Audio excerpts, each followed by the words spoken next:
राधे दोस्तों, आज है ब्रह्मचर्य चैलेंज का 8वां दिन। लाइफ का नया चैप्टर शुरू हो गया है। अब ना कोई बहाने होंगे, ना कोई लिमिट होगी। रोज़ 4:30 पर उठ जाऊंगा। जिस दिन मन नहीं होगा और 10 मिनट पहले उठ जाऊंगा। मुझे और आगे जाना है, इसलिए मुझे कितनी भी मेहनत करनी पड़े मैं करूँगा। आज है 8वां दिन। शायद रिजल्ट 0 है, लेकिन डायरेक्शन क्लियर है। जब लोग सो रहे होंगे उस टाइम जगकर अपने दिन की शुरुआत करूँगा। 2026 में लड़ाई खुद से है। अब कंफर्ट का सहारा नहीं लूँगा। अब नेगेटिव लोगों से मेरा कोई वास्ता नहीं।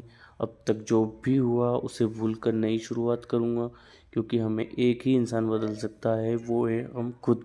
जब तक हम सोचते रहेंगे, कोई भी एक्शन नहीं लेंगे, तो 2026 तो क्या 2050 भी आ जाएगा। बहुत हुआ, अब खड़े हो जाओ, लग जाओ, अब रुकना नहीं है।